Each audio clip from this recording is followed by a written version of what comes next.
masses. Headline edition, July 8, 1947. The Army Air Forces has announced that a flying disc has been found and is now in the possession of the Army. If the game is rigged, change the game. Game changer.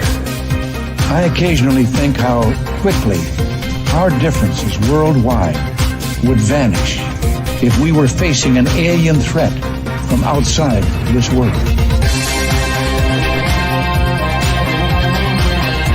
This is Fade to Black with your host, Jimmy Church, on the Game Changer Radio Network. All right, welcome, Fade to Black. Yeah, today is December 22nd. It is a Thursday, and Merry Christmas, everybody. How you doing? Yeah, I've got my. It's festive. It's festive. It's festive. How is everybody doing? Tonight is our AMA Christmas special. And so I'm going to be answering your questions all night long and post them in the chat in all caps if you can. And also over on hashtag F2B on Twitter, you can post your questions there too as well. I would say hashtag F2BQ as well. If you can, just all caps, eyes, I'm old. And I need to be able to see them. And so there you go. Hello to Merry Christmas. Ho, ho, ho. All that stuff. And it's cold. It's freezing. It's freezing all around the country right now. And nothing but freezing temperature, cold records are being set around the country. And in celebration of Christmas, and things, and doing this AMA tonight, I didn't do Fade to Black breaking news today because I'm going to do the breaking news right now. That's right. Are you excited? Are you excited? I'm going to do the breaking news. I'm going to go through all of that and then allow everybody to propagate and get the questions going. Okay. All right. So hashtag F2B on Twitter. Hashtag F2BQ on Twitter. I'll bounce over to Facebook too as well, and the YouTube chat is right in front of me. Again, all caps.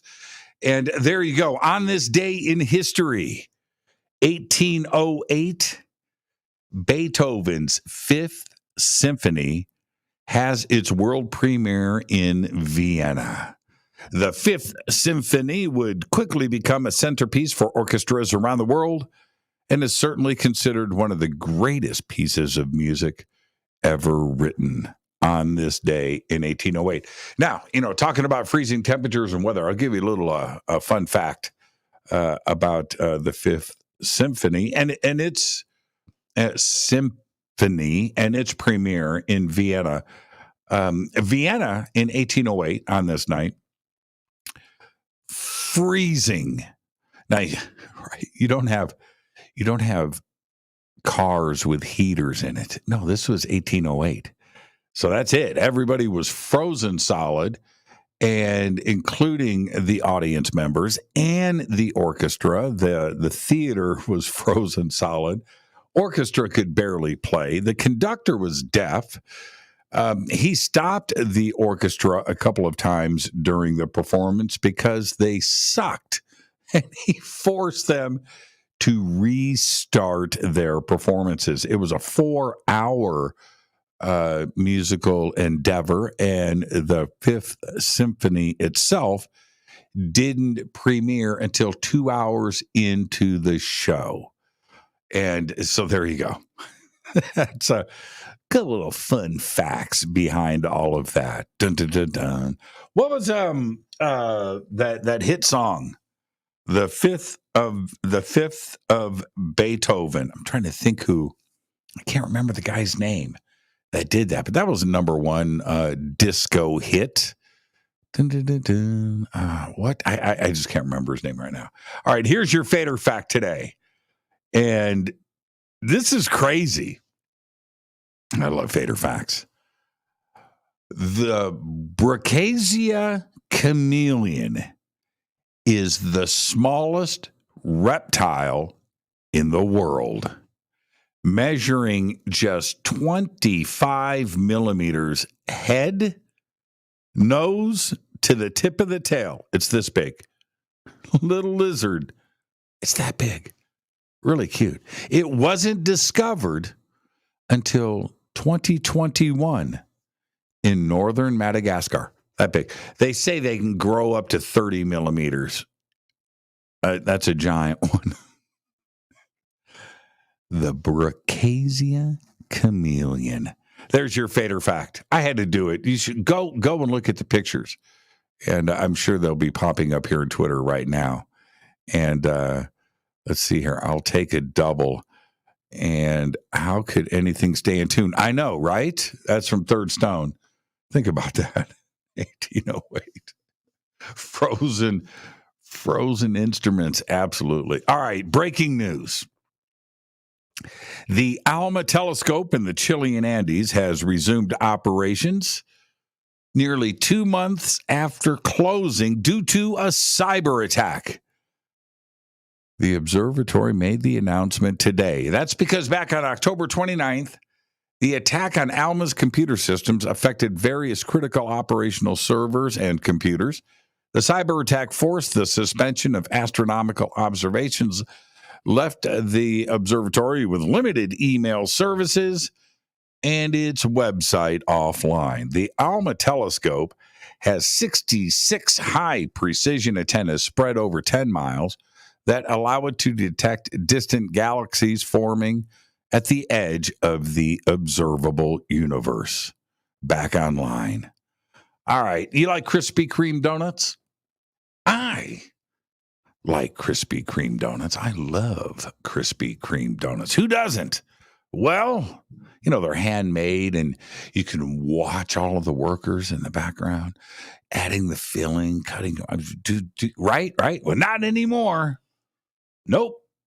Robots will start frosting and filling Krispy Kreme donuts within the next 18 months. The company made this major announcement and the investment in robots with its long-term outlook of generating $2.15 billion in revenue by the year 2026. They think they're going to do that with robots. The robots will produce 18% of Krispy Kreme donuts within the next 18-month period and are expected to result in $2 million in annual savings for the company with just a $6 million investment. There you go. More jobs lost. Well, an asteroid the size of a car, was discovered the same day it made its close approach to Earth, coming closer to the surface than the ring of large telecommunication satellites in geosynchronous orbit. The Arizona-based Catalina Sky Survey first spotted what has now been named 2022 Y01 on Saturday, this past Saturday, just as it was coming within about 13,000 miles of our planet. Size of a car. Would have been pretty fun looking in the sky, but it would have burned up. But still, the discovery made on the same day of the flyby. That makes me nervous. You ready for this one? Sven Giegold. That's his name. Sven Giegold, a senior German official, said today that Twitter should join other tech firms being directly monitored by the European Commission, saying the company's erratic behavior under the new owner, Elon Musk, posed a threat to free speech. That's right. In a letter to 2 European commissioners, Giegold called on the EU to launch an investigation and said that the Commission should act to prevent what he calls Twitter's anti-competitive behavior. And, of course, their abrupt suspension of journalist accounts and restrictions on the access to some links. The EU. EU don't play. Well, tragic news, and I know that you may have seen this, but a bear at the Jacksonville Zoo and Gardens in Florida was shot and killed yesterday after it escaped and attacked a staff member. The attack occurred at around 5:10 p.m. when the North American black bear escaped the exhibit and attacked the zookeeper behind the scenes. An emergency radio call went out from that zookeeper. It was initiated, and the zoo's lethal weapons team responded immediately. So there you go. There's all your breaking news today.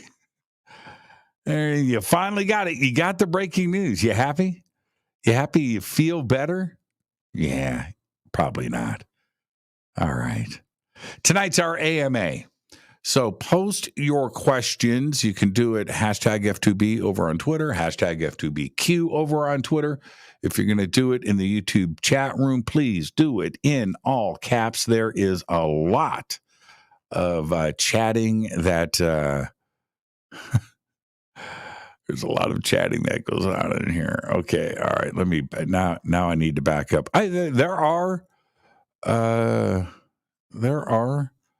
a ton. Man, this is the busiest chat room ever. Anywhere. Okay, I'm still scrolling back. Okay. All right, let's see what we have first. Gypsy Nomad. Gypsy Nomad. Is that a real name? Gypsy Nomad? Gypsy Nomad wants to know if I'm married. No, I'm not. Not married. Have children? I do. So there you go. Don't ask questions. Oh man. Geez. Yeah, I have one daughter, and her name is Nicole, and I don't know if she's ever been on the show. I keep that stuff private. Yeah, they don't need to be part of this community anyway. I said they because there's Deanna, who I love dearly and raised and stuff like that too as well. So, but and there you go. But I have one official daughter that came from my loins. And she's amazing. She's 27 years old, about to be 28. She was here a couple of weeks ago. I had a dinner party here at the house. And I don't know, we probably had 12 people over or something like that for dinner. And Nicole was here. And it was so cool. Listen, I mean, because you can't help when you're a parent, and I do this every time I'm around her. It doesn't matter what the age is.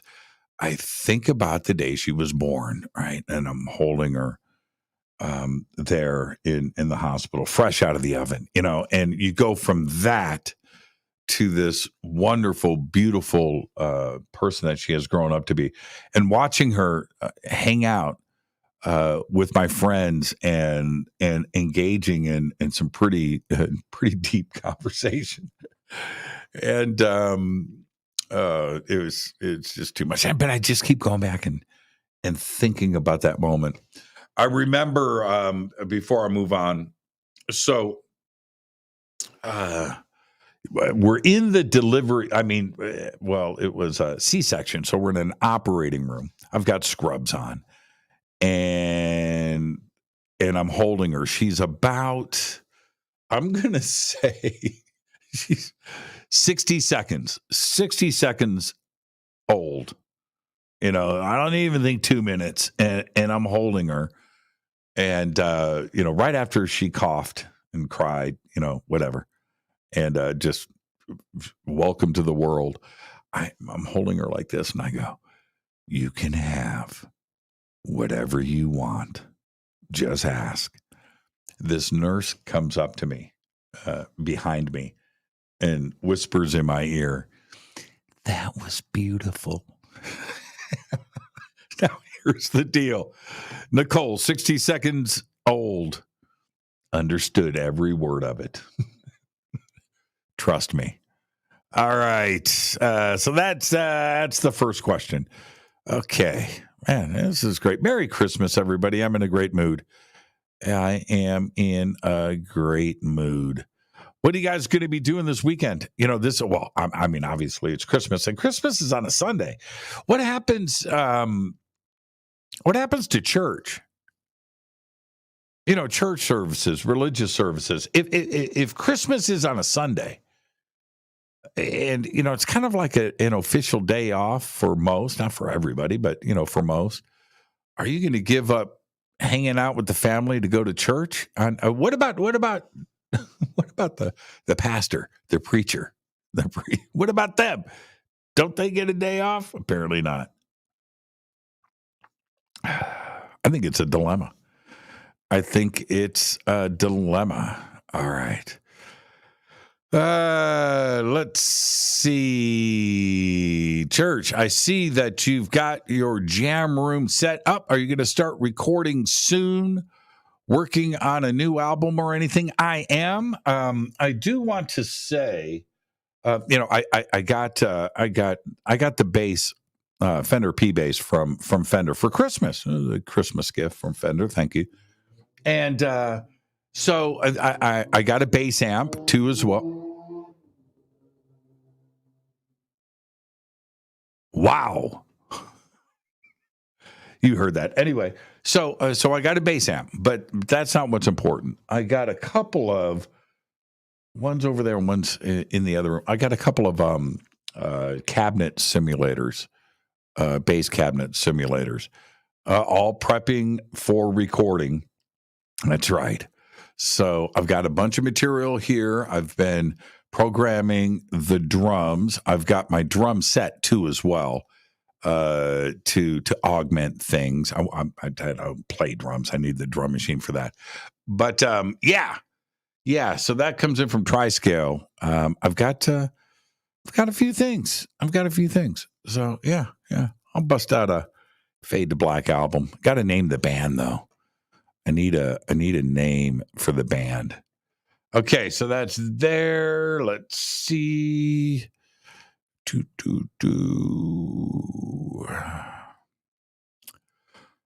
All right. Let's see here.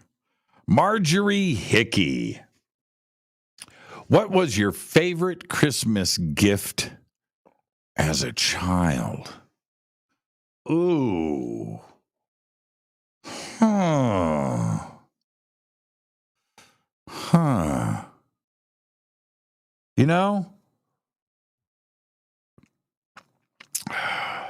Got a few, but 1972. So I was 8 years old, and I got a pair. I've told. I remember talking about this on the air because the pictures of these got posted on Twitter. Let's see if they get posted again. But I got a pair of, I think they were by K-Tel mini skis. K-Tel mini skis. I think it was K-Tel. Ron, what was that guy's name?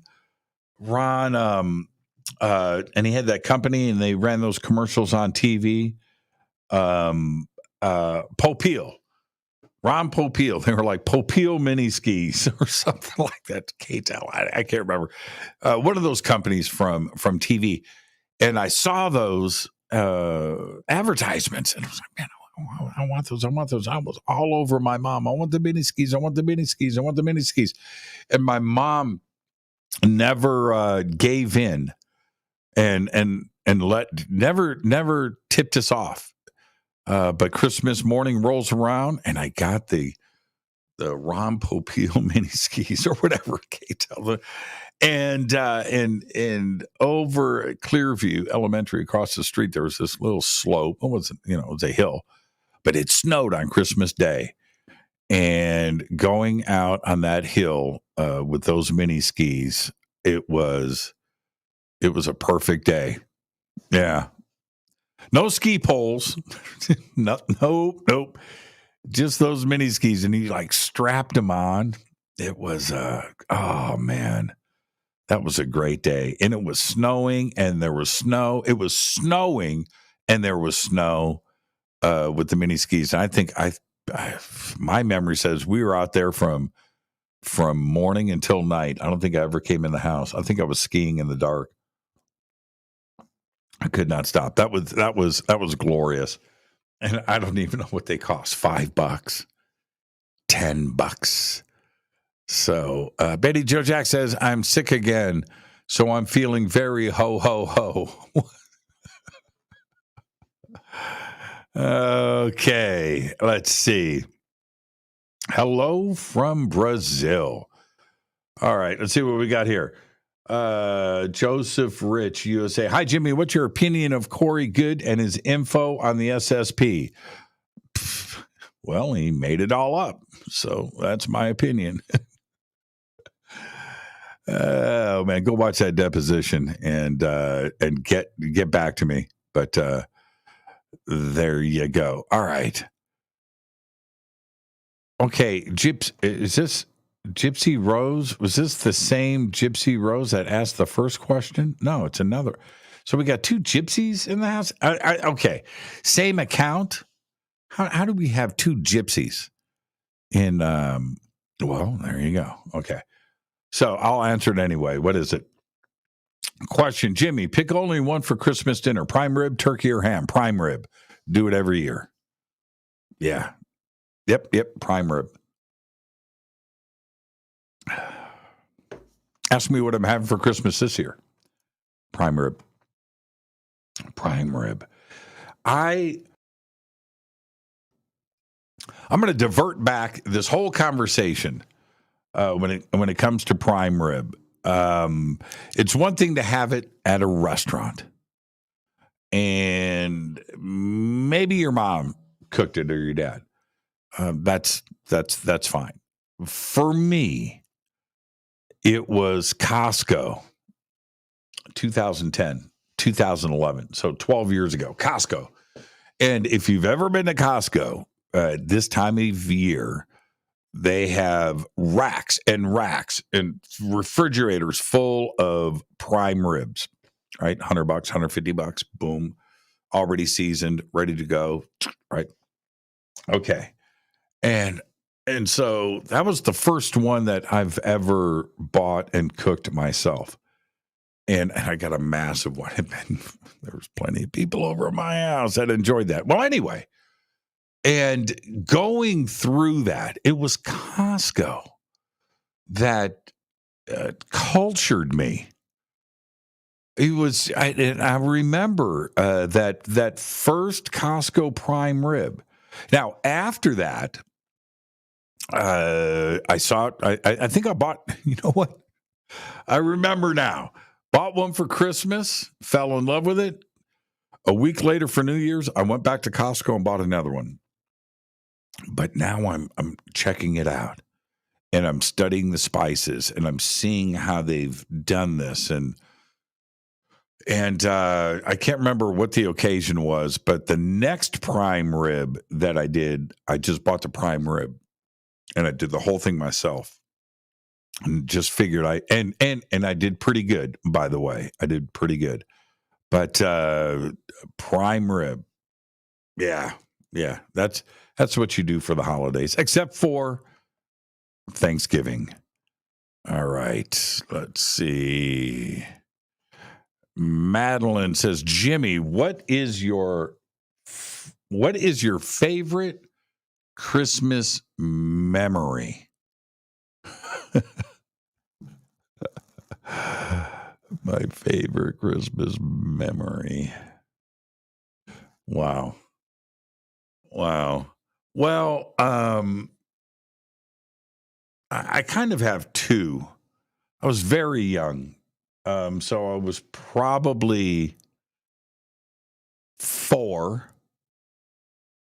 for the first one that I've never heard the end of, by the way.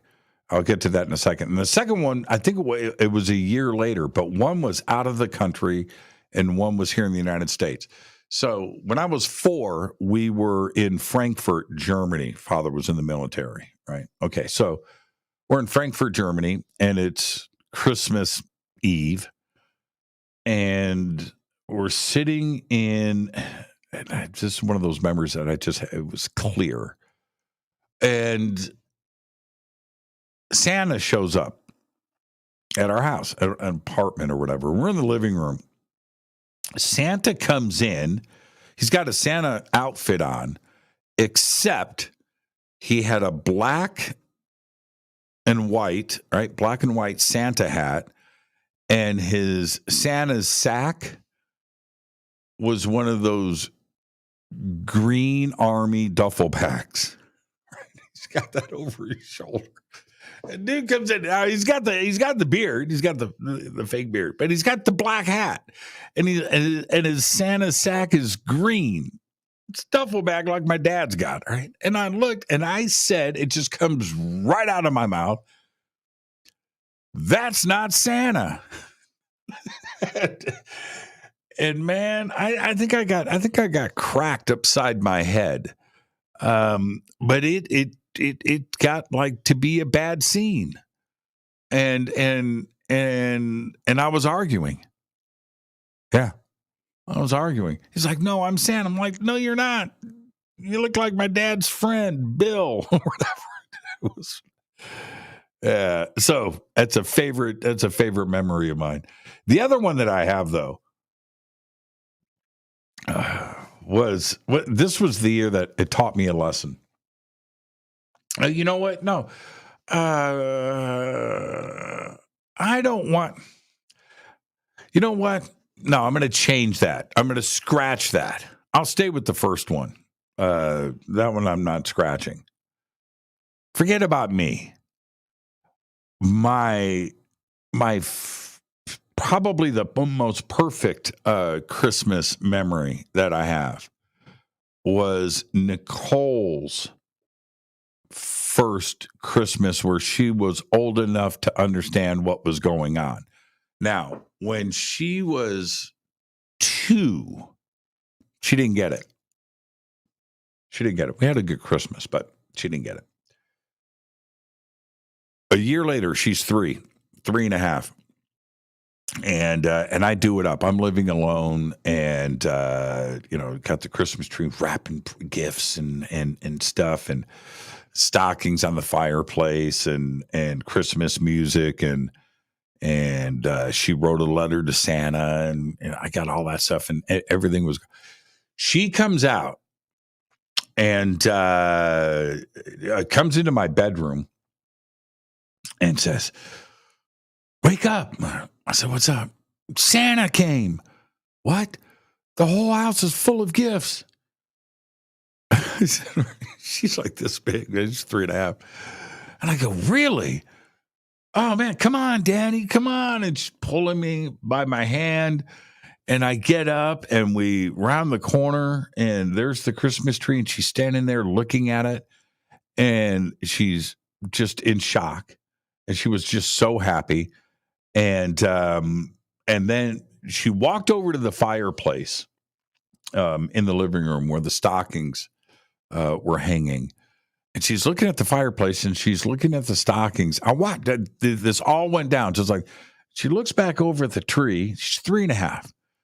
She looks at the fireplace and she goes, "How does he get down?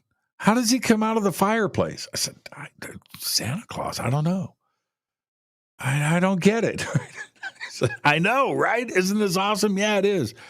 And that I rode that out as far as I could take it. I think it lasted for about 2 or 3 more years until Diana told Nicole there was no Santa Claus. That kind of blew it. But yeah, I wrote it as far as I could. So that Christmas, that was like the perfect memory. I was like, I win as a parent. I pulled it off. I planned it for so long. I worked it so hard and so perfectly with Nicole. And it was all of the Christmas things that I watched when I was a kid, the Christmas stuff there, the letter to Santa, the whole story behind. I set her up, and I loved every minute of it. I did. I loved every minute of it. That was like a perfect day. A perfect day. All right, let's see who's up next. Let's see who is up next. You love the Santa hat on the guitar. Oh yeah. There you go. Yeah, the Eddie Santa hat. Okay. Let's see. Question, Jimmy. Do you have a Festivus poll for tomorrow? What's a Festivus poll? I don't even know what that is. Hold on for a second. Let's see. Festivus poll. The Festivus poll. What is is the ultimate of an anti-Christmas holiday? It's plain looking, unencumbered by branches and decorations. That's a. Oh man, that's some Skyhawk. That's right. I've never even heard of a Festivus poll. Now I know. I would never do that. I love Christmas too much. I love Christmas way too much. And that was from Skyhawk.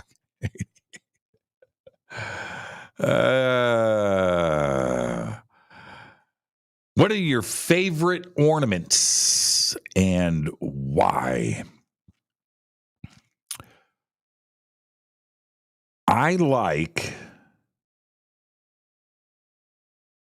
the old-fashioned semi-ornate wooden ones. Could be anything too. Could be a reindeer. Could be a snowflake. Could be a little thing of they have all kinds of them, and I like those. Look, Christmas balls. There's a place for those. I like those too. So there you go. And I like that. I like the crafty looking wooden ones.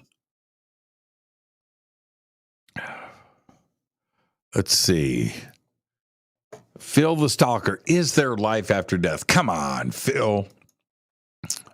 With a name like that, you already know the answer. You know what's going on. Come on, Phil. You can do better than that. Let's see. I mean, the answer is yes. Jonathan says, Jimmy, anything new with the ghost? Yes and no. Things haven't stopped. All right. So things haven't stopped. That's what's, new with the ghost. Things haven't stopped. In other words, if I would have said, yeah, things have slowed down. And so I had this dinner party a couple of weeks ago, and everybody wanted to know about the ghost. So we, start talking about that, and I take everybody on a tour of the house and, into the shoe room. But before we did that, John aside, so check this out. We're downstairs, and I'm trying to think who was there. Nancy was there, Brad was there, Michelle was there, Jonah was there. Who am I leaving out? My friends, Romeo and Amy, were there. I'm leaving a few out, but anyway, so we're all standing in the living room, and as I'm telling them, so this is my bathroom right above us, and there's in the footsteps, and right as I'm telling them that, footsteps. I said, okay, let's go. Ran upstairs and went into the bathroom. I said, see, it's a tile floor. I said, so we were right below this. That's where the couch is downstairs. That's where we were standing. And right over here by the bathtub, that's where we heard the noise. And it was trippy. It was trippy. Really cool to have that go down. So there you go. All right. Man, this is long. Do I have to read the whole thing? Nick, if the U.S. government had something really to hide, what makes people think they would release truthful info with Freedom of Information Act? Greetings from North EU, 5 a.m. All right. Yeah, well, right. Right. It's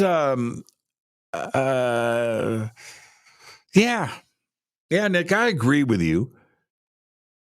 They need to be. Here's the thing, Nick.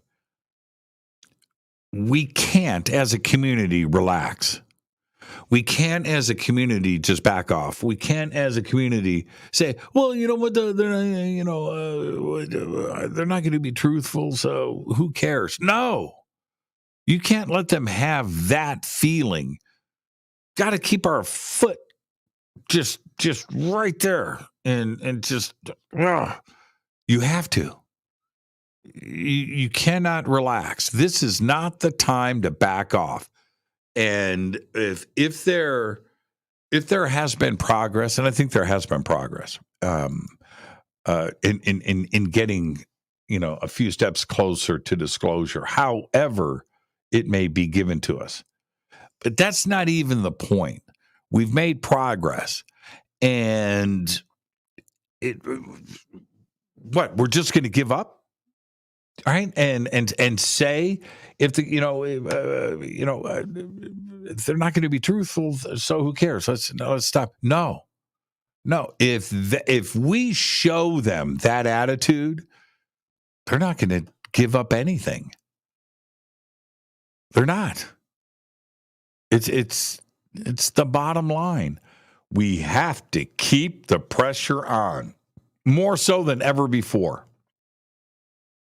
That's it. You can't loosen your grip. No, you can't. You can't flinch. Can't do it. Let us determine what is truthful or not. Get them to just keep giving it up, inch by inch. Just keep, that's what we have to do. So I understand your point, but no. To say it doesn't matter because it's not going to be truthful, it's not going to be, and it's almost the same thing. The same thing with the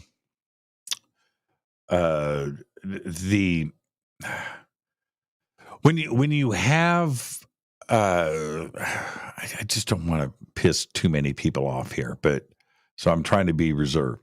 But when you have a situation where you've got Congress talking, you've got the DOD talking, you've got the Navy talking, you've even got the Air Force saying they've got nothing to say. All of this is progress, right? The subject is out there. You have the NDAA from last year, the NDAA right now, the $1.7 trillion budget made it out of the Senate. It's on its way to the House. They're going to get that passed before the Christmas break.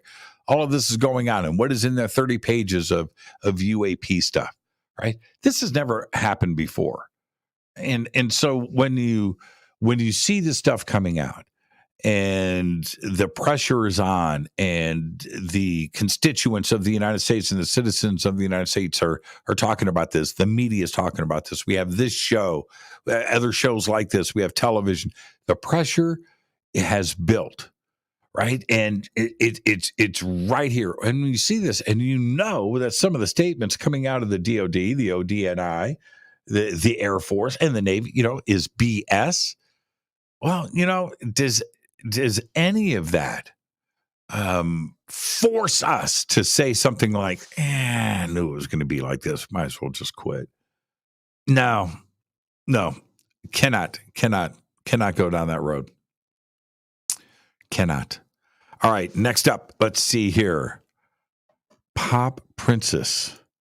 These are people I've never heard of. This fake account. But I'm going to read the question. Pop Princess. Send me an email, Pop Princess. And Gypsy 1 and Gypsy 2. Send me an email. Let's see if they're different email addresses. Pop Princess. Jimmy, as a boy, what was your all-time favorite Christmas toy? These are the same questions. Same person. Didn't I just answer that? K-Tel, Ron, Popeil, mini skis. Did anybody post pictures of the mini skis?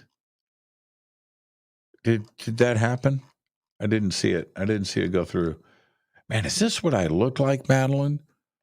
Look at that. I look like a doped up dope fiend. Yeah, there we go. Thank you, Philip Daniels. Oh, there we go. K-Tel Fun Skis. There they are. That's them right there. That's it. That's it. They were K-Tel. Look at those plastic straps, man. Oh man, it's good times. That's good times. That's the Mediterranean chicken. Thank you for that.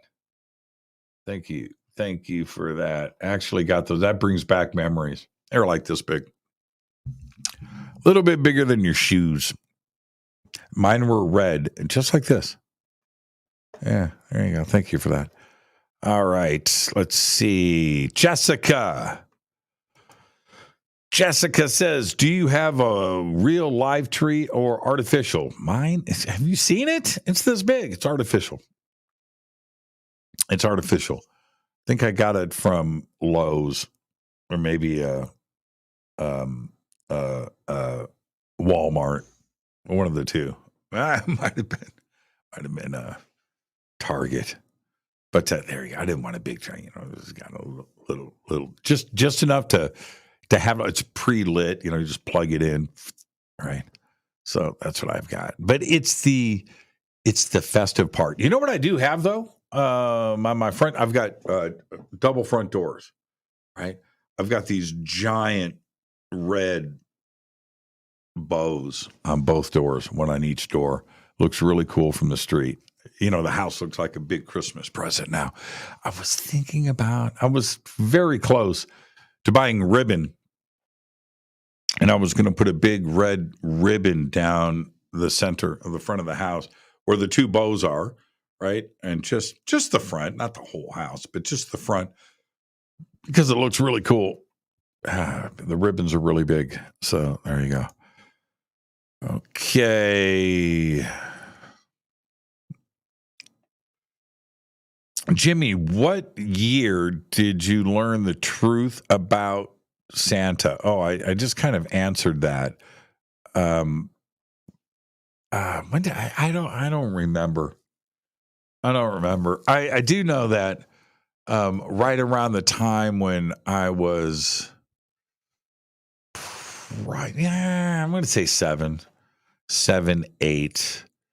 I mean, because right around that time, I caught my parents wrapping presents in their bedroom a couple of times and a couple of years in a row. And that's when I've just kind of, and then I had a friend or two that was started to disclose things to me, about the Tooth Fairy and Santa and other things.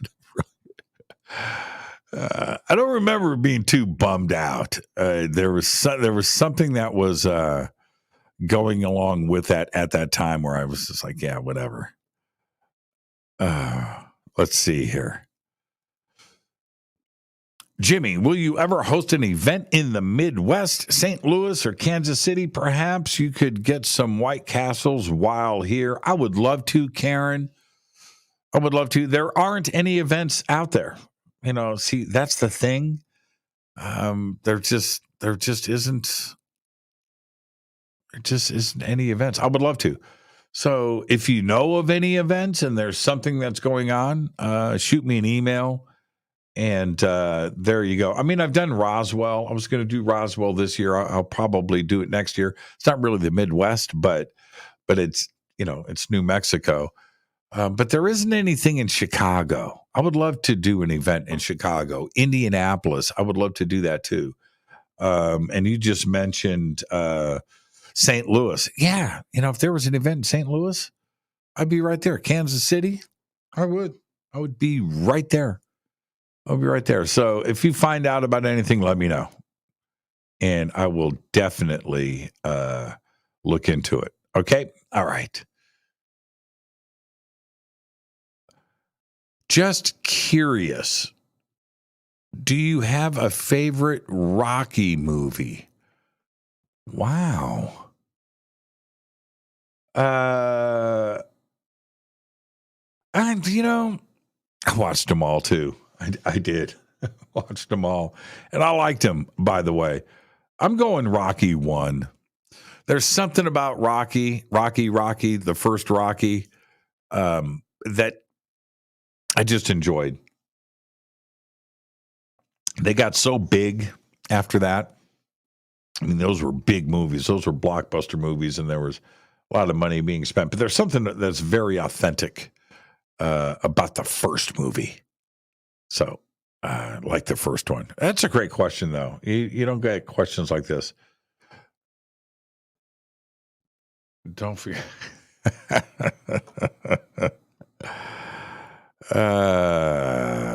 Okay, let's see. What do I want for Christmas? Nothing. You know what I want for Christmas? You know what what I think the world needs right now.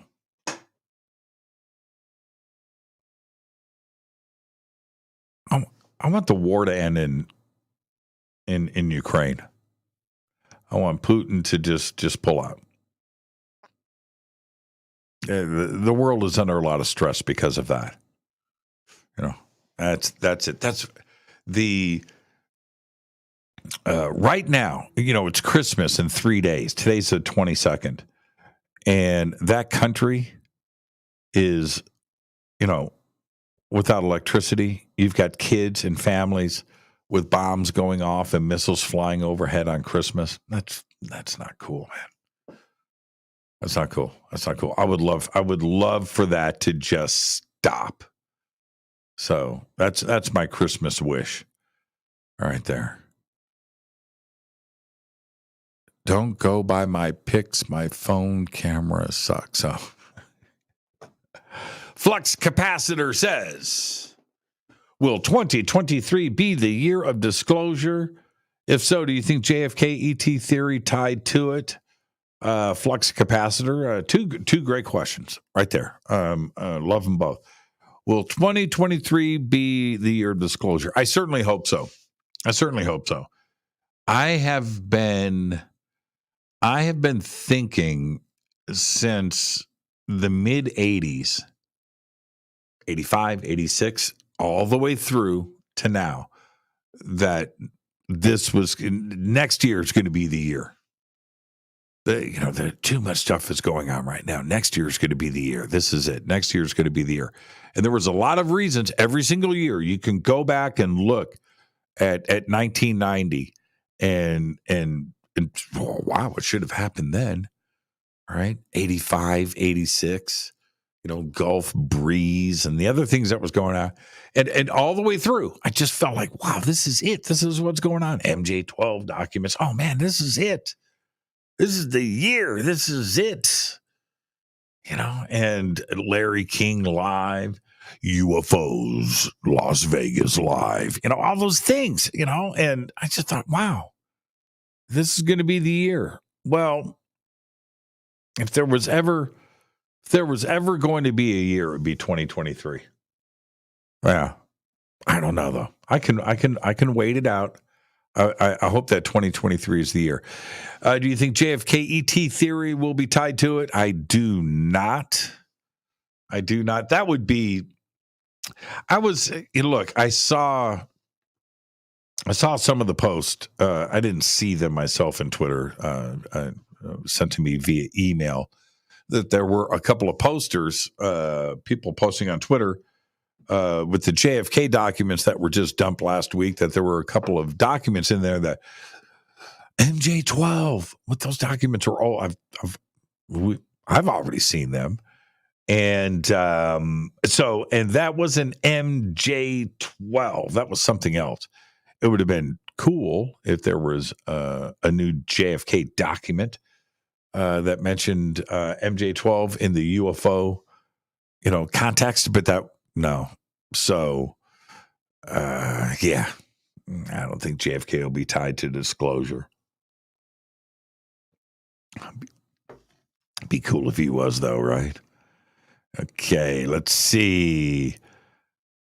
Do I decorate my tree myself? No. I think it's prepackaged. You know what I did do? I put the star on the top. That I did. Separate purchase. I bought 2 stars. One bigger than the other, and I wanted the big one. I put that in a wooden stand. I couldn't get it to stay on the tree, so I had to go with the smaller version. All right.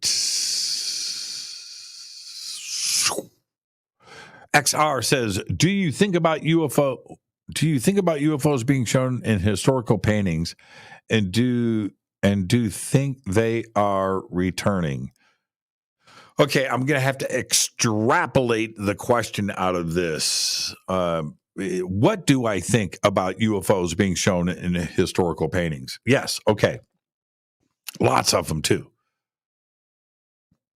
The people that were painting, the painters, those artists are preserving a moment.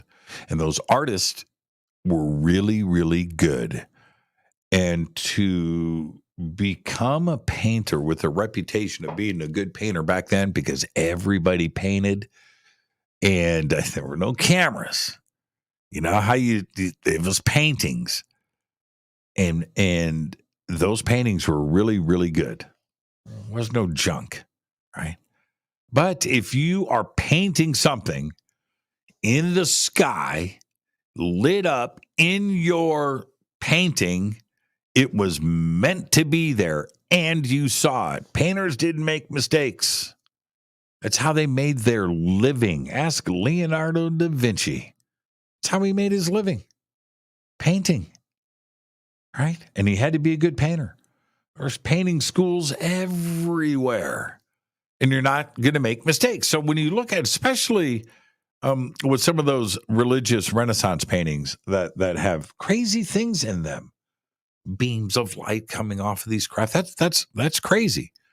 You know, those paintings in Czechoslovakia, right, with the little ET dudes in it, Eric von Daniken, that's incredible to me. And then you can back up before that, and it didn't necessarily have to be a Renaissance painting. Look at the Nuremberg woodcuts. Right? Those are fabulous. Fabulous. So, yeah, I think there's something to it. All right. Do you think they are returning, the Renaissance painters or the UFOs? UFOs never left. They're here right now. Here right now. I'm talking to you live on the air. And there is something flying right now. There's somebody right now on this planet is going, holy crap, look at that. Get your cell phone out. Oh, man, did you see that? It's going on right now.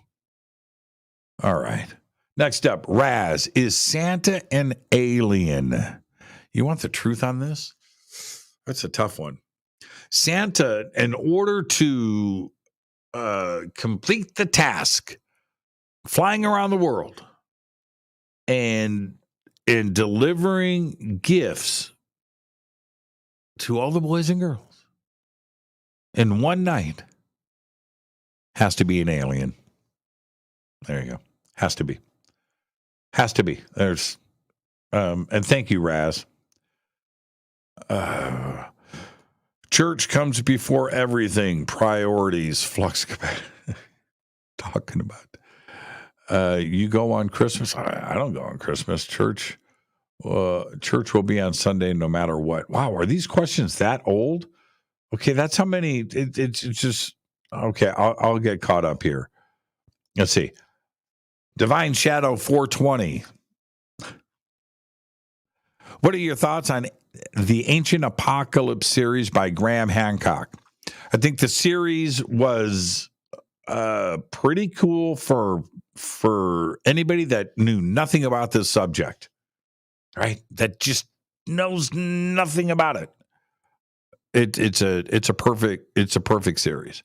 The series for people that are in the know, there was nothing new there. So it was filler material for us. It was like, I'm going to kill some time tonight and watch Graham Hancock because there was nothing new there. But for everybody else that knows nothing about this subject, yeah, it's pretty good.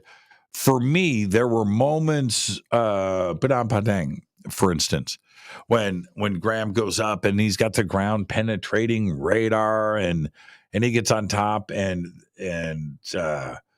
his geologist or archaeologist, whoever he had with him, there says, we found 3 chambers underneath the ground connected by tunnels. And they did the graphic. Okay, stop right there.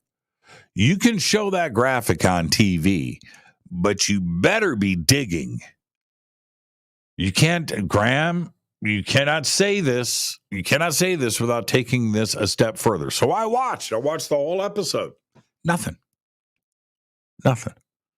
And that's where it fell short. So all of the arguments out there from archaeologists and historians and everybody that's poo-pooing the series, they have a right to. Because if Graham would have taken this a step further and got the permits and got the permission to do some digging and revealed tunnels and rooms up there, the professional academics out there wouldn't have crap to say. They wouldn't be able to say it. And that's where the series fell short. So there you go. All right. But for the rest of the world that knows nothing about it, I'm sure that they just had their minds blown. Yeah. So there you go. What was I going to say? There was way too many moments, though. And I'm not critiquing Graham. I'm just talking about the show because Graham is an okay guy. I know him pretty well. But it's this. Too many of those solemn moments. You know, Graham going out, the narration's going on, and he's walking out to the ocean, and he's pondering the significance of it all and looking around with the narration going. That's a waste of good screen time. Get out there and dig those ditches on Grand Penang. What are you doing here? I don't need to see that. Go get some work done. Screen time, man. I'm investing my time. I don't need to see you looking out over the ocean complaining.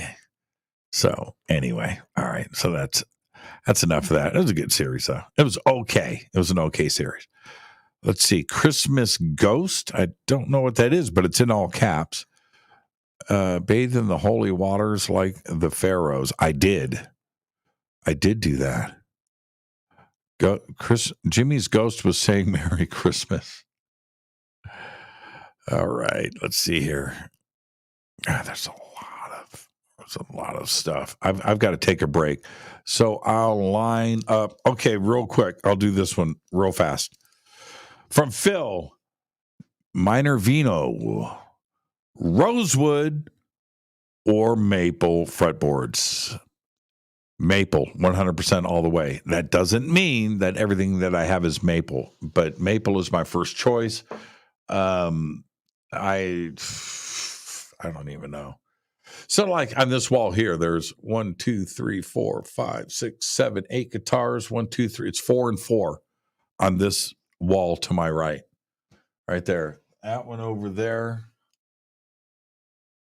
1, 2, 3, 4, 5, 6, 7. 1, 2, 3, 4.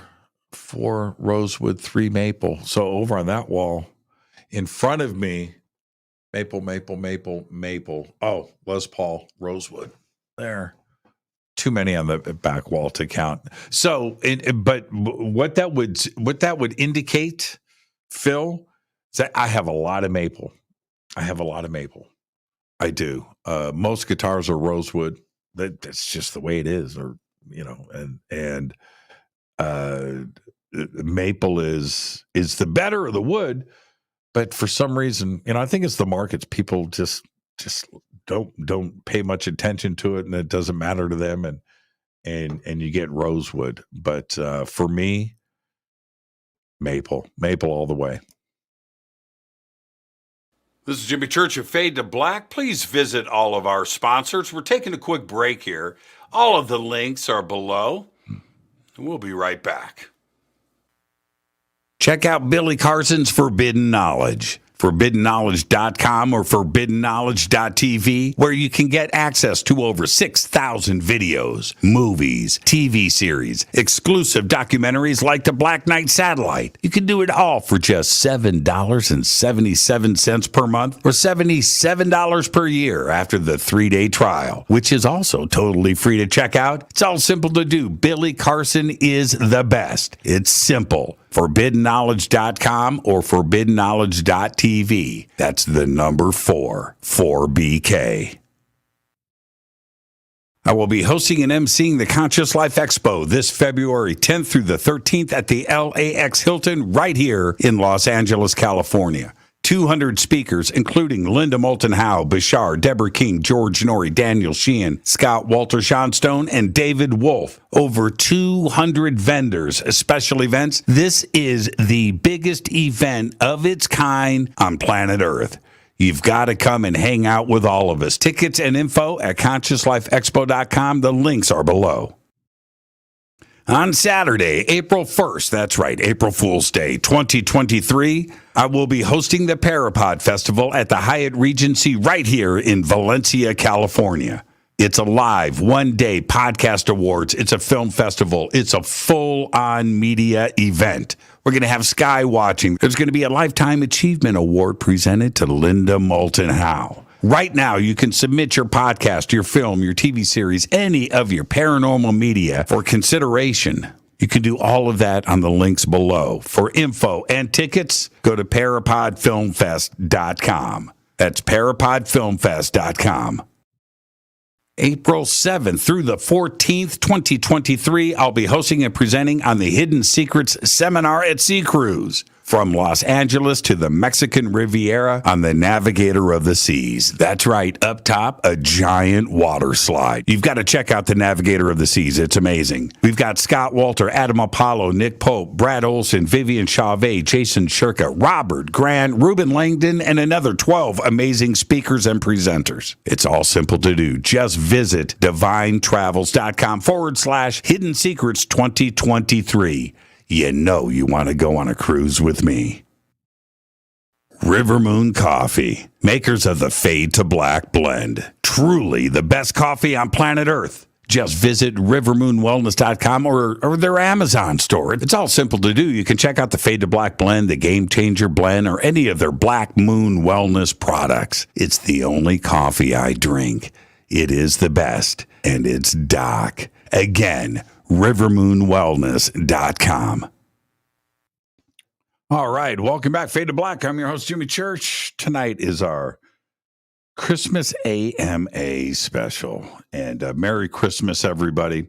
And I went and filled up on some coffee and checked an email on my phone, and got an email, and they wanted to know about the base DIs that I was talking about. Which I mentioned earlier. I've got a bass, and now I'm going to do some recording. And so I grabbed them. I have two. I have the Wine Cellar, and you can see it says right there on the bottom, driver and DI for bass. It's got the DI on the side and a cabinet simulator.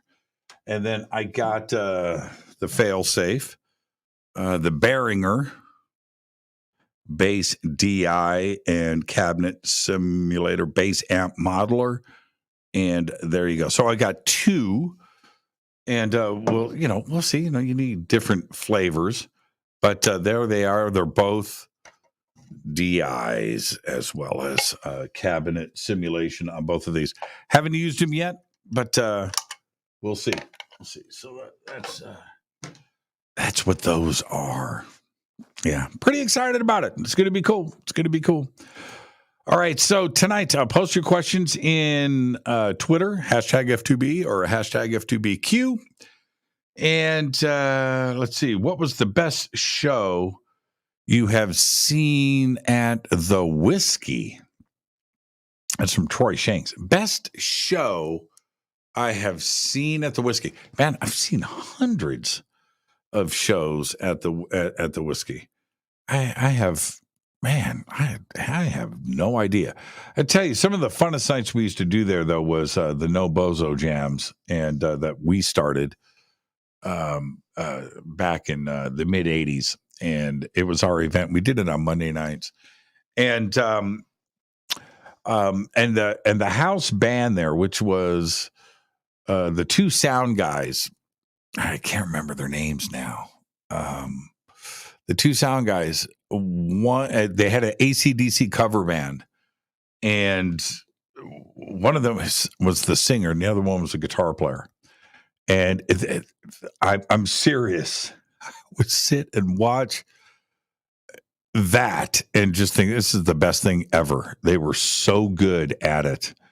And but I don't know. I have no idea. I've seen a lot of bad shows there too as well. Okay, let's see. Have I ever time traveled? Well, actually, I mean, possibly. Yeah, I know that sounds weird to say. Have I time traveled? Have I, sat in the Montauk chair? Have I gone into a jump room? Have I, crawled into a time machine? No, have not done that. Have not. But when I was a kid, I've told the story many times. And so you probably never, otherwise you wouldn't have asked the question. But I just saw something strange that I couldn't explain. I saw what was like the Hindenburg or something. And going across the sky, it was a rigid airship. And the same place where I was doing the skiing, by the way, in front of Clearview Elementary School. And it flies across the sky, and I chase it and I run after it. I drew it for months on end after that. I got a really good look at it. It was very low in the sky. Well, a couple of years ago, I'm jumping, maybe it was last year, a couple of years ago, I'm on the internet. I'm like, man, what, working on the show. It's like, what was that? And so I thought to myself, it would be easy to find out what U.S. Navy, which is what I was assuming, because I knew that there was the Los Angeles, right? We had this Zeppelin called the Los Angeles. I had seen pictures of it. So I thought, okay, so the Navy must have had some of those. So, and Great Lakes Naval Station is right there in Waukegan. So maybe, so let's go back to 1972. Let's see. And I jump on the net and just to see what rigid airships were in Chicago in 1972. And then I find out that there weren't any anywhere in the world since the Hindenburg disaster, since 1937. No Zeppelins anywhere on planet Earth. And I was like, then what did I see? So I went and I did, after reading that, I did a bunch of research. Found out there was the Akron was another one at the same time as the Los Angeles. And I think the other one was called the Ohio. I could be wrong. Akron, Ohio, and Los Angeles. Anyway, we had three here in the United States. Two crashed. Third was dismantled and taken apart in 1937 after the Hindenburg disaster. And that was it. That was it. There were no more anywhere on planet Earth. That's it. So what did I see in 1972? All right, back to this question. Have I ever time traveled? What happened to me that day? Did I pass into a time warp? Right? Did I go back in time? Or was what was ever flying in the sky, did it appear here at this time? What I don't remember, and I've talked about this a lot on different shows and things. I don't remember everything around me changing. Like the school didn't change. The car, it stayed the same. My memory, nothing changed around me. The only thing that was that Zeppelin that was in the sky. I didn't see the name of it, so I don't know if it was the Los Angeles or the Ohio, the Akron. I don't know. Could have been German. I don't know. But it was real, and it flew over my head. So something happened. I just don't know what it was. Crazy. So I don't know. I don't think I've time traveled. All right. Let's see. Ken Priest. All right, Ken, I'm going to answer your. I don't want to say this on the air. It sounds so pretentious. But Ken, the answer is soon. That's my answer. Okay, let's see. I'm going back and forth between Twitter and the chat room. Okay, what's up next? Phil, only one question tonight. Debbie never did Dallas. What lesson did you learn the hard way? Oh, that's an easy one. The lesson that I learned the hard way, never, and I've only got a couple of exceptions to this, never meet your heroes. No, don't do it. Don't. There's only a few exceptions. There's a few people that I really looked up to that when I met them, they were ace, perfect. Just like, wow, man, really? Oh, yeah. Okay. But most of the time, not really a good situation. So I've just fallen off of that. I don't care anymore. I really don't. Okay, so what did I just see? Keep up the good fight, Richard Dolan. That's in all caps. See, I read it. That's what I'm saying. What do I think of the Beatles?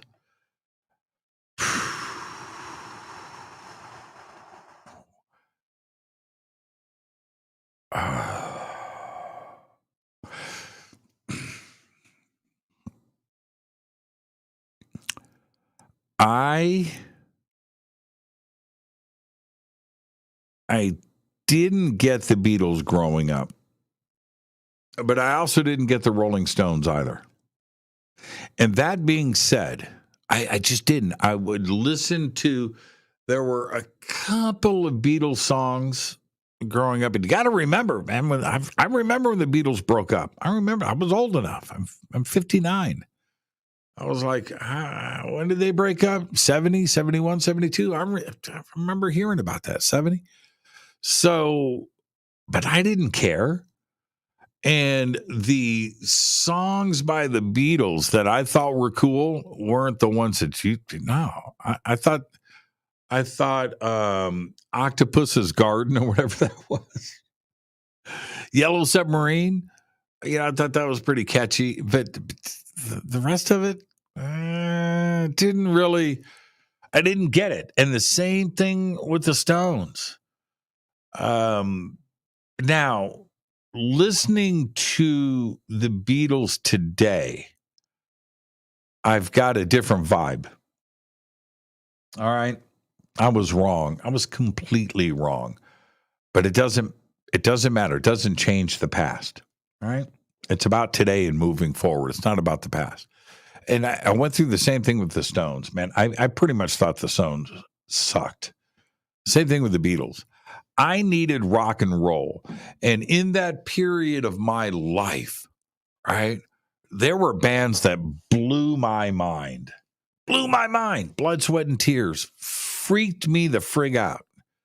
Three Dog Night freaked me out. I thought that they were perfect. I thought that was an amazing band. I love the Carpenters back then too as well. But there were things. Sly and the Family Stone, when I was a kid, messed my head up, man. The Temptations, when I was a kid, I mean, I couldn't get enough of it. I thought it was perfect music. Elvis, of course, as well. But there were certain things that I just didn't get. And the Beatles and the Rolling Stones, yeah. So was I wrong? I used to think Neil Young sucked. I couldn't stand Neil Young.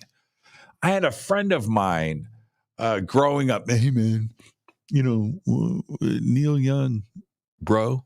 It's like, no, no. God, that's awful. Now I listen to Neil Young today. He makes me cry. I just bawl. So emotional, so perfect. So perfect. And I missed it. Crosby, Stills, and Nash? Nah. I thought it was awful. I love the Mamas and the Papas, though, right? I was a messed up kid, man.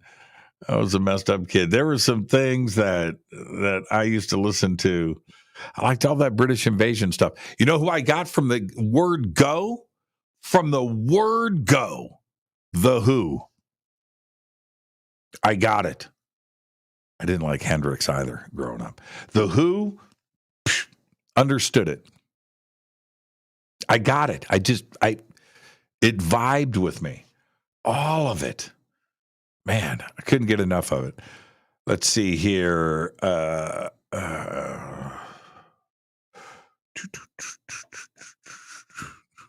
I broke the one question rule. Did you? I'm reading too fast. Is Die Hard a Christmas movie? It is 100% a Christmas movie. Movie makes me want to cry too. That's one of the best Christmas endings ever.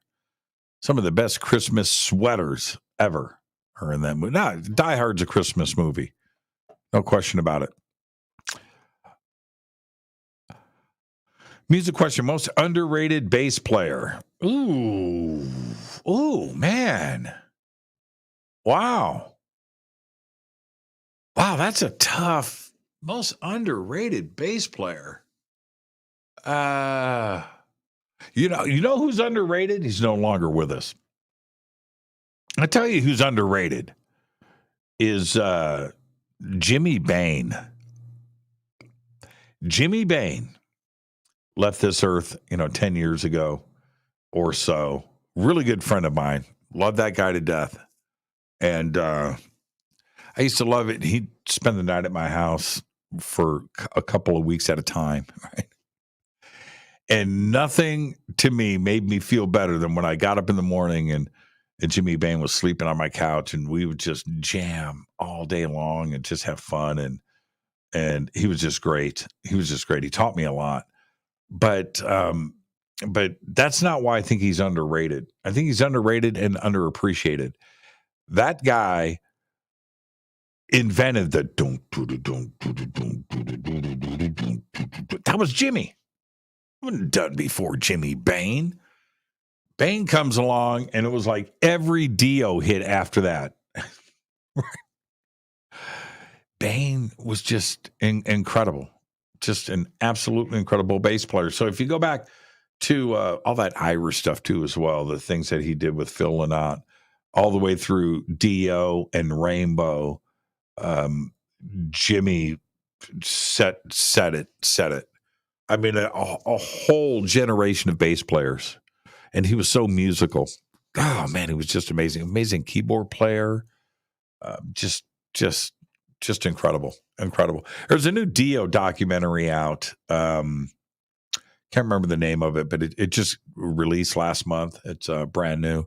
If you get a chance, go and peep that out. But the case for Jimmy Bain is laid out really well there. I went back and looked at some of the pictures I have of Jimmy and I over the years and just miss that guy. Just miss that guy. It's a great question. John. Thank you for that. Let's see.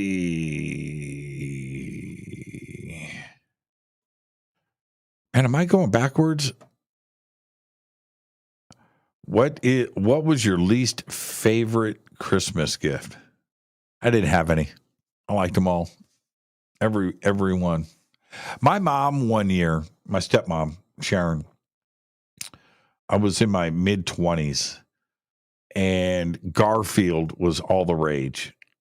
And she got me I saw them somewhere, and I just mentioned it in passing. She got me Garfield slippers for Christmas, and I wore I never took those things off.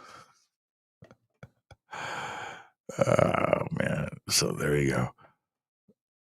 Let's.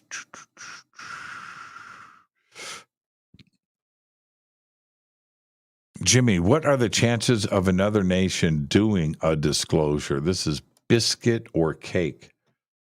Okay. Are you French or no, or British?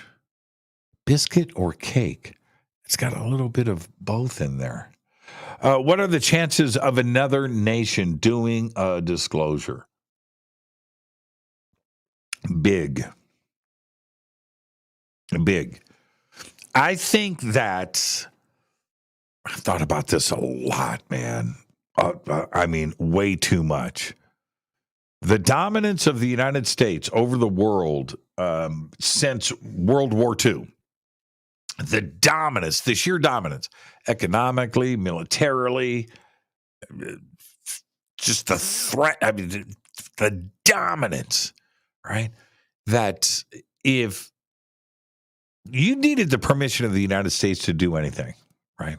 And so let's say that some of these things actually happen, like Brazil. United States flies down to Brazil, grabs the ET and the flying saucer, brings it back to the United States. Mexico, it's happened a few times, right? Reports of this happening. Canada, reports of this, right? And every situation, the United States probably stepped in and said, keep your mouth shut. And they did. And they do. But I think that the world domination, the threats, they don't have the teeth that they used to. Now, here is the threat. This is why I think that it could very well come from another country besides the United States now. But every country, you start, whatever it is, you are, I'll use this as an example. You're a small manufacturer in pick a country, Honduras, Costa Rica, and you make some widgets. Well, you can sell some of these in the Honduras or Costa Rica, right? Sell 50. Or you can get into the United States market and get these babies into Guitar Center. That's the play. It's the same thing with any products around the world, whether it's beef, it's corn, it's cars, it's computers, it's whatever, it's clothes, whatever it is. You're okay, but getting a small piece of the U.S. market, you're flush. So you don't want to piss off the United States. You don't want to be one of those countries. You always want to be nice because you want their business. You want our business. And so that's the trade-off. Now, how long does that stay real? Right? I mean, does Costa Rica, the guy building these in Costa Rica, we need to break into the Russian market. We can make, no. We need to break into the Chinese market. You're not going to, no. Dude, we need to break into Trinidad. It's the United States. And that's where the money is at. So that's the only thing, right? So the United States will tell you no, and you have to abide by that, whatever the no is. Or the United States tells you yes. You want to say no, but the United States says yes, so you say yes. Whatever it is, right? It's always because of the money. You don't want to piss the United States off,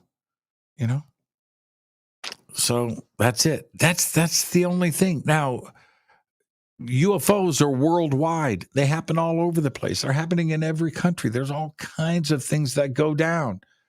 So could disclosure come from another country? Look, we got a flying saucer. Here it is.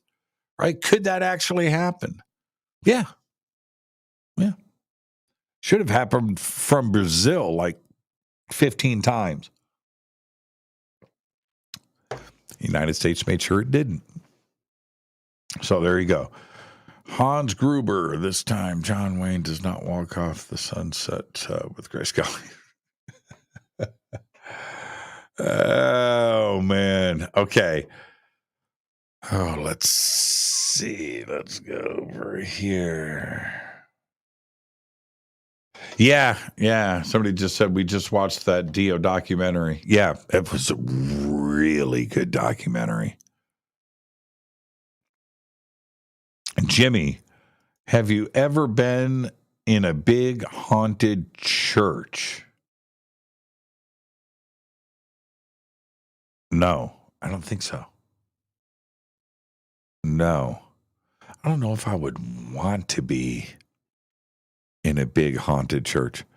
Rocky 3 with Mr. T. I know. That was strong. No doubt about it. That was strong.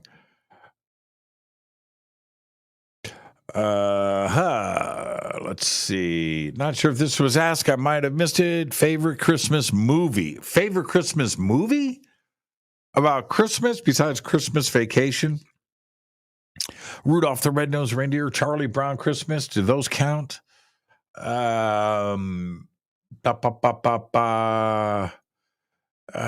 we go on the Wayback Machine, I'm going to say, It's a Wonderful Life. It's pretty amazing. Miracle on 34th Street, pretty amazing. Yeah, strong stuff that I can watch them anytime. Going newer than that. What was the one with Ryan Reynolds when he went from the fat guy to the skinny guy and he went home for Christmas and he had that rock star chick on his airplane with him and they went back to like Wisconsin for the holidays. That's a really good Christmas movie. I like Christmas Vacation. It's really good too as well.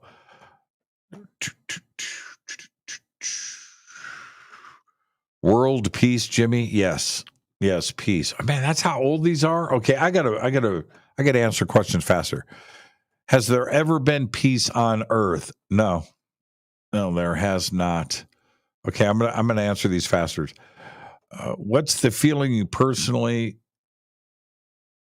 It's personally get ridding.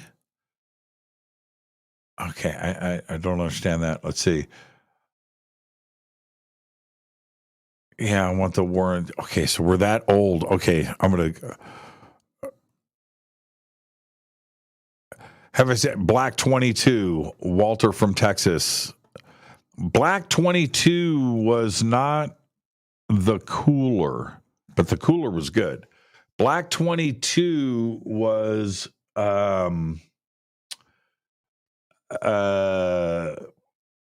made in America. I can't remember. I want my money back. Jimmy, Vortex is the band name. That's pretty good. I like that. What do you think of Ivan 0135 Skinny Bob Alien video? The Skinny Bob it's an amazing video. It's an amazing video. I don't know if it's ever been adequately debunked. And it's been out there forever, man. I mean, that's like Internet 1.0 stuff. Every time I look at it, it feels real to me. It just does. It does. I don't know.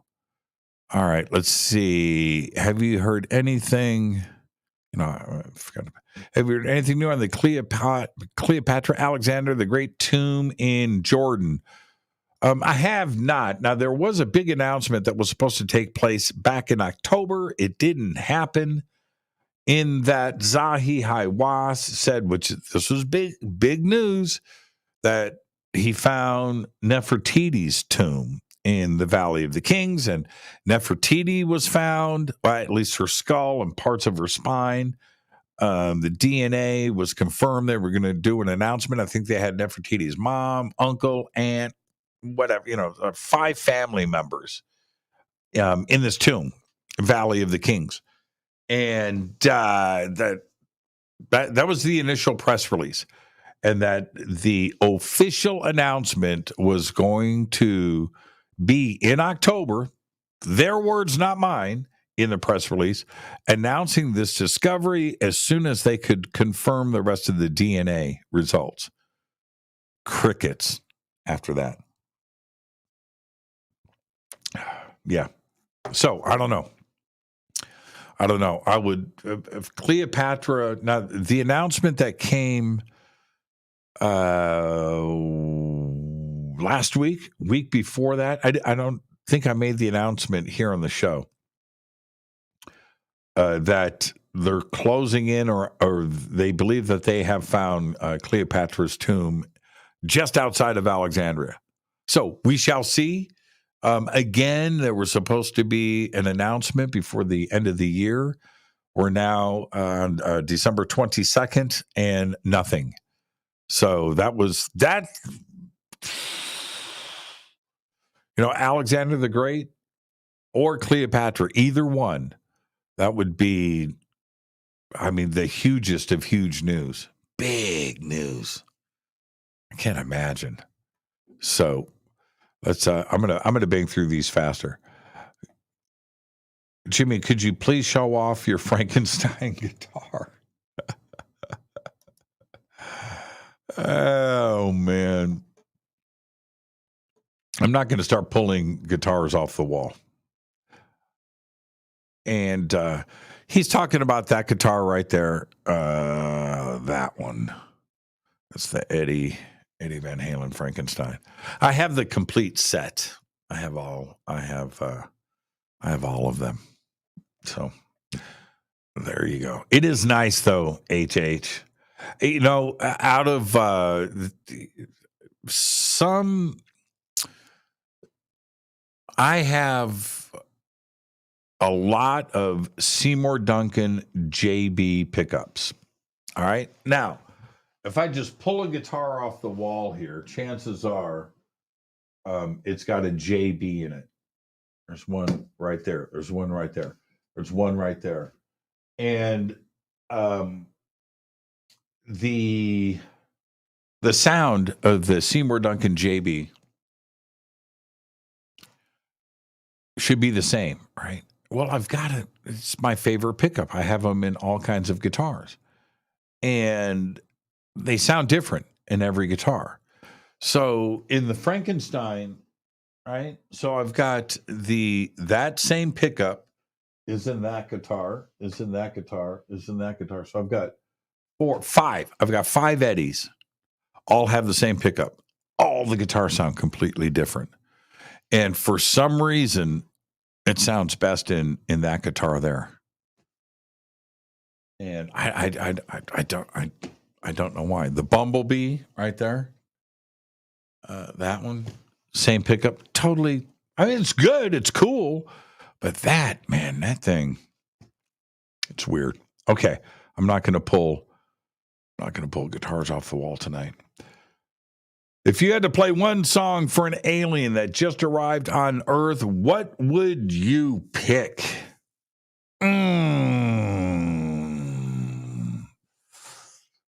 Ooh. What would be the perfect song? What would be the perfect song? Oh, man.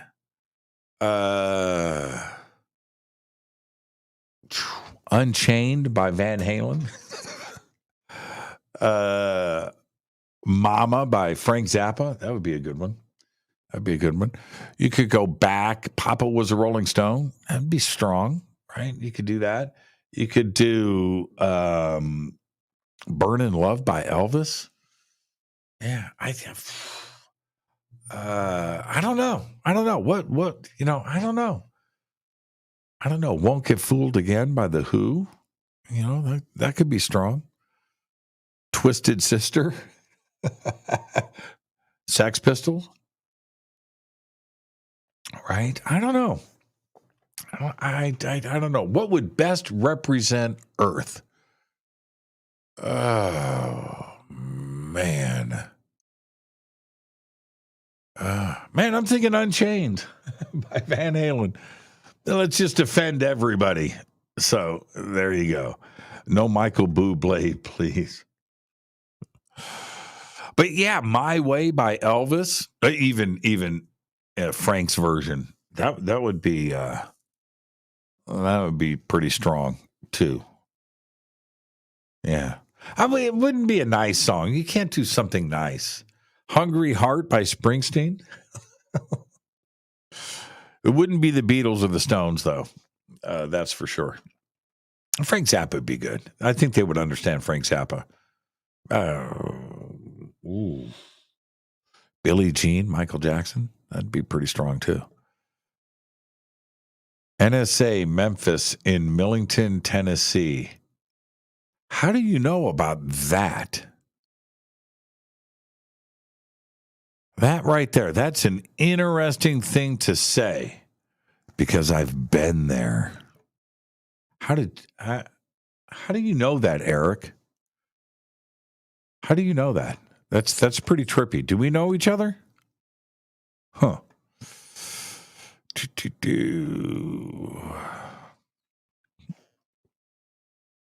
AC/DC Highway to Hell. Absolutely. CCR Proud Mary. Not going there. And wow, that's a great picture, Cassandra. I dig this. Can I keep this? Can I steal that? I'm going to retweet it for sure. Thank you for that, Cassandra. Seriously, Cassandra, that's a great picture. I'm just going to, I don't know what else to do. Just let me, I'm just going to do it like this, but I'm going to, I'll give you credit. Okay. But I'm saving this. That's a great picture. I'm just going to save this to my desktop real quick.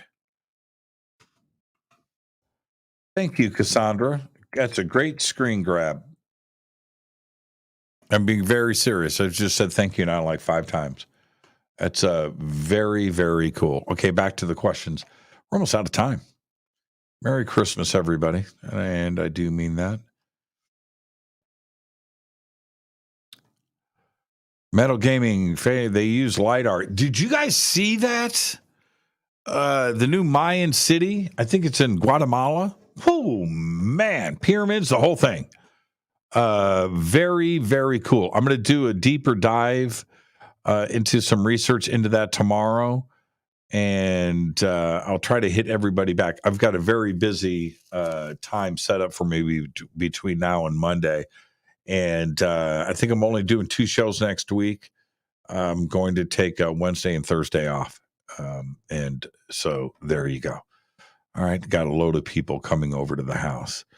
And I've got to prepare for all of that. Okay. Let's see. Man, we're almost out of time. Okay.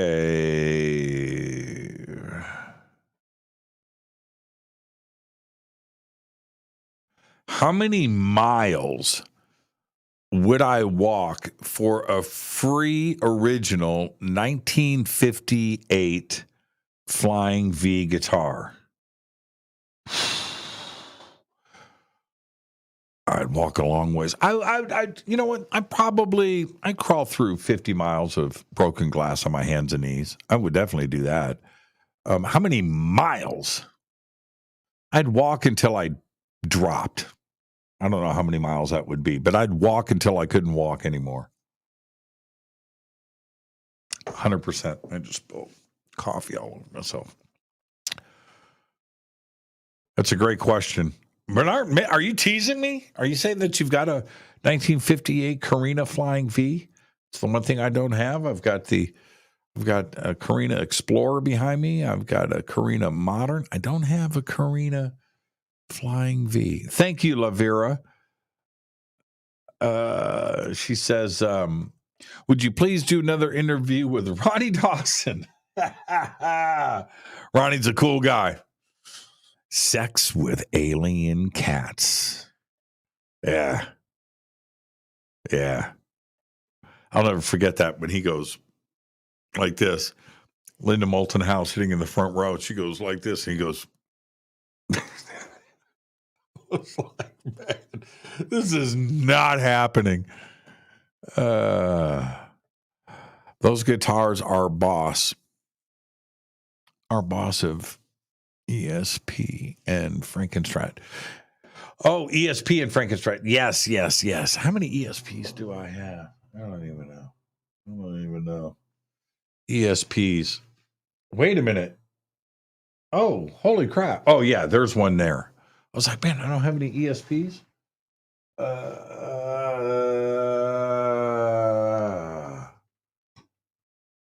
In here, 2. You want to see a nice one? One of a kind? You guys really want to see something nice? Check this out. I said I wouldn't do this, but I'll do it for this. Okay. This is normally not here in the house. This stays locked away, and it's being worked on right now here, and then it's leaving the house. It's too valuable. This is a handmade ESP hollow body Horizon. There you go. All right. Look how thick it is. It's like 4 inches thick. And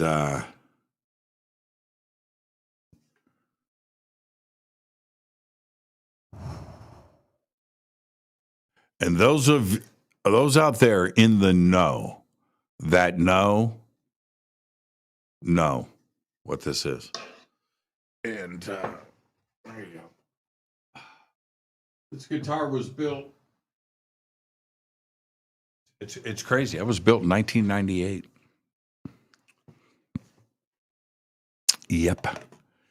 That's tasty, huh? Okay. What was your favorite Fade to Black show this year? The last one. Last night, Whitley Strieber. There were so many amazing shows this year. I mean, it's just once a week. My mind gets blown sometimes 3 times a week. I'd have to go back and look at the list. I barely remember who was on last week or 2 weeks ago, 3 weeks ago. You know, I can't remember. But that show last night with Whitley, phew, that show 2 nights ago with Susan Slaughter, that was amazing. That's why I do this show. So, yeah, I don't know. Richard Dolan and I had our moments a few times this year too, as well. But it's a tough one. Jimmy, what makes you think 2023 is the year of disclosure specifically? I don't think that, Nick. What I said was, if there was ever going to be a year, 2023 would be it. But I've said that every single year. Every single year. I said that back in 2017. You remember, that Saturday, it was HH. I got to climb a pyramid in Belize. There you go, HH. That's awesome. 2017, the announcement comes. I run home. I jump on the air. We do a special show on Friday, Saturday. The Days of Disclosure. The Pentagon has a secret UFO program. Here we go. I was driving down the road, KFI. UFOs are real. We'll be right back after this break. The New York Times has made an announcement, and we'll talk about that when we come back. I was like, what did he just say? And I'm waiting and waiting. I have 10 minutes of commercials, KFI. Now I know what everybody goes through on Coast to Coast when I'm doing that. Anyway, so I wait. It comes back and they announce that. Man, I turned my car around. I went straight home. I'm on the internet. I'm reading everything. Boom, boom, boom, boom, boom. We go live. That was it. That was December of 2017. Disclosure was going to happen that week. I had said on the show, it was like 2 months after that, 2018, I started to chill out.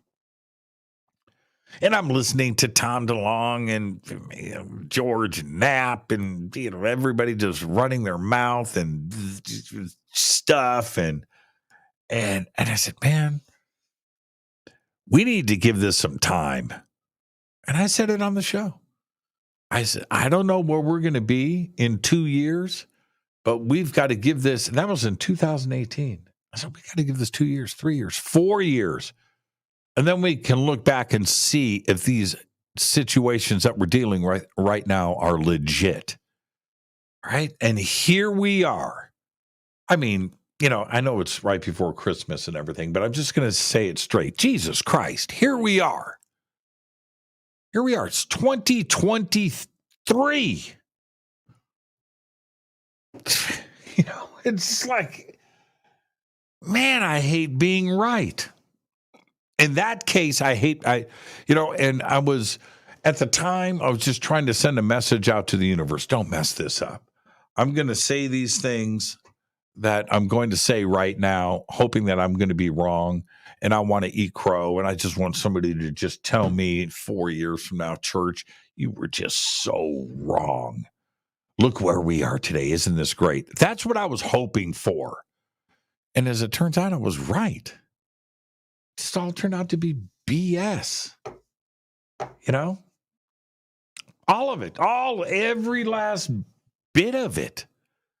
Well, yeah, but Jimmy, man, they elevated the UFO issue and it's out in public. Yes, that's not good enough.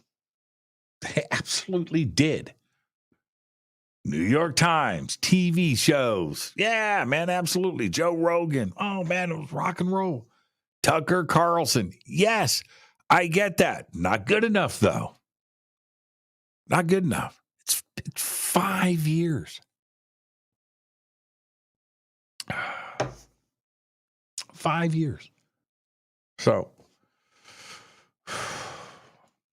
if there was any, if there was ever a situation, ever a year that, something blast out, it could be 2023.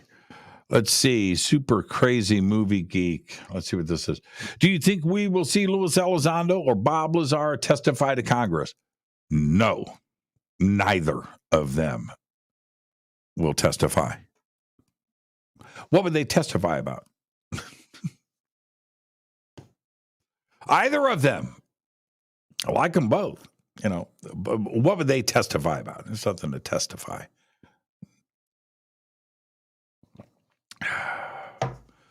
Bob Lazar. No, Bob Lazar. But what would they testify about? That's my point. What would they testify about? The committees would have to have an agenda and some specific questions in mind. So what would they ask Bob Lazar?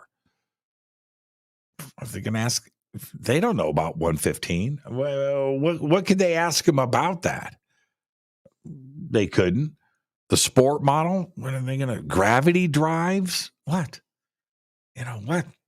He doesn't even have proof of employment there. So, but yeah, Bob Lazar, no. Lou Elizondo, he doesn't know anything. So, Lou Elizondo's job is to keep the Department of Defense and politicians backed up against the ropes. That's his gig, to keep them focused. Right? That's his gig. He's not a witness or anything. I mean, I don't think, so I don't think there's a reason for him to testify.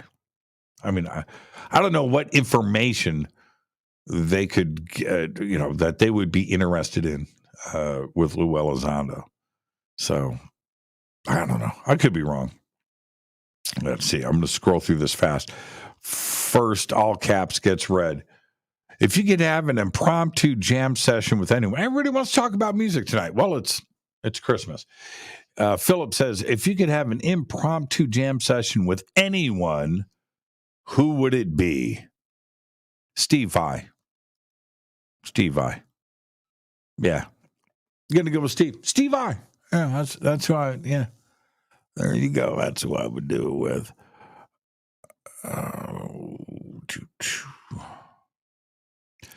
Next, all caps gets it.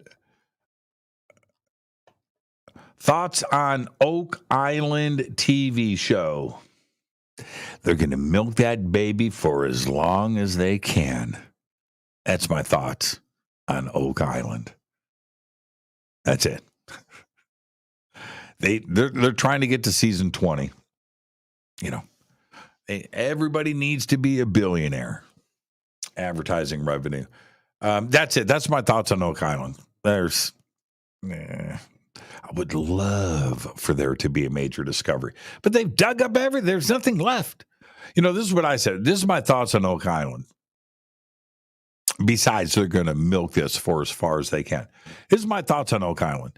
If it was me, if I was one of the brothers, I would take the island, dig the whole thing up, and move it.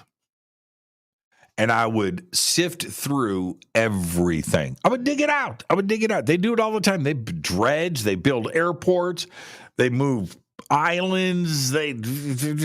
Oak Island. Oak Island's this big. You can walk across it in 90 seconds, right? Take the island and move it a quarter mile that way.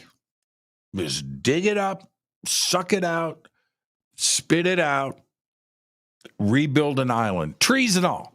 And then everything that you dredge and dig and suck out, run it through a filter and see what comes out. You've done everything else you can. That's my thoughts on Oak Island. Since you're a Jeep dude, have you test driven a Bronco? I have not. They look good though.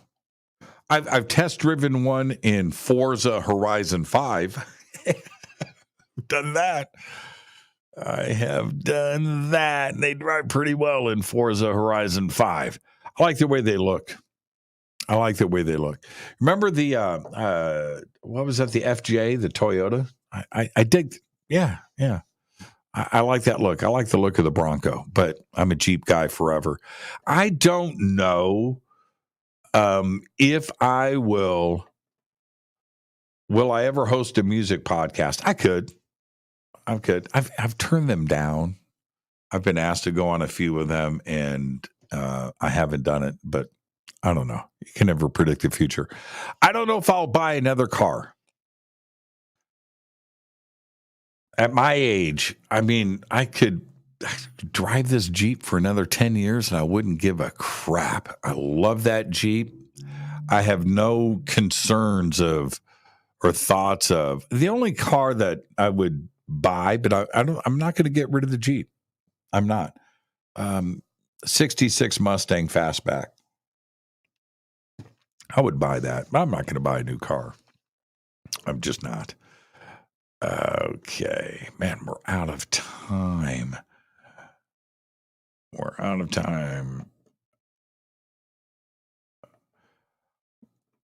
What are your top 3 UFO cases? Okay, now this continues. Okay, is this right? Jimmy, what are your top 3 UFO cases from New Zealand? I don't know of any UFO cases from New Zealand. So what I would do, write to me, send me the 3 best UFO cases from New Zealand. There's all kinds of cases from Australia. But or is this question, what are your top 3 UFO cases? From New Zealand, Mary. I don't know. I don't know how to read that question. I don't know of any UFO cases from New Zealand specifically. Aussie. Oh, That was biscuit or cake. See, I was right though. I was semi-right. I was in the ballpark. I was in the parking lot of the stadium. I was close. XR is from Brazil. Let's see. Have I seen Violent Night yet? I have not. You know what? I'm in the middle of, man, I've got so many things I'm watching right now, and I'm not going to be able to get any time to watch anything this weekend. I'm too busy. But Jack Ryan, Willow, Slough Horses, and a couple of other things. And I've got a whole movie list I'm trying to get in. Does the Elon know about UFOs? Would he disclose UFOs and why he bought Twitter? Yeah, that's, I miss that version of Elon. The guy that used to tweet, aliens are real. Those were great tweets, right? And I really felt that his interest was genuine. So I used to think he was an alien. Having a gin and tonic is the best start of my Christmas, and watching Jimmy. All right. I got like 60 seconds left. Can we ask more than one question? Do I have a slime dime guitar? I do not. I've only got one dime bag guitar. It's right. You can see half of it right there. And I played that guitar today, actually. I think that guitar plays like butter.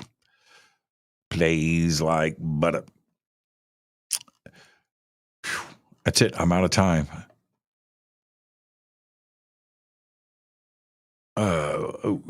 Jimmy, what color lightsaber would you be? Did you guys see the new episode of Rick and Morty with the lightsaber? Morty drops it, because it's burning through everything. This is the best Christmas present ever. And he drops it. Lightsaber down, and it melts through the earth. And it keeps on going. And it's going to get to Earth's core and blow up the earth. So they've got to get down and stop it before it gets to this. Have you guys seen that? That's it. I've said too much. That's the opening 2 minutes, and it's a great setup for a hilarious episode. That lightsaber episode was just precious. That's it. I am now 30 seconds over. Jimmy, have you ever sneak peeked a gift or reopened it and used it when you rewrapped it? Okay, I did. I did that one time and I regret it. I opened up a Christmas gift, took a peek, saw what it was, and then had to act surprised on Christmas morning. And I was so bummed about it that I never did it again. It's like, don't you want to be surprised when you open up a gift? Yes, you do. You do. And I did it that one time. And I peeled back the tape and I looked at it. I was like, okay, cool. All right. And I taped it back up. I didn't get busted. I got away with it. But it ruined my Christmas. Yeah, it did. All right. And with that, Merry Christmas, everybody. Merry Christmas. I had a great time tonight. And I love the little walk down memory lane. That was awesome. Totally awesome. Totally perfect show. Thank you so much. Fade to Black is produced by Hill J. Palm. Renee, Dennis, and Kevin. Webmaster is Drew the Geek. Music, Doug Aldrich. Intro, Spaceboy. SpaceboyMusic.com. Fade to Black is produced by KJCR with the Game Changer Network. And this broadcast is owned and copyrighted 2022 by Fade to Black and the Game Changer Network, Inc. It cannot be rebroadcast, downloaded, copied, or used anywhere in the known universe without written permission from Fade to Black or the Game Changer Network. Merry Christmas, everybody. Be safe. Have a fun, amazing, incredible weekend. I'll see you on Monday. Go back, Lee Tappy.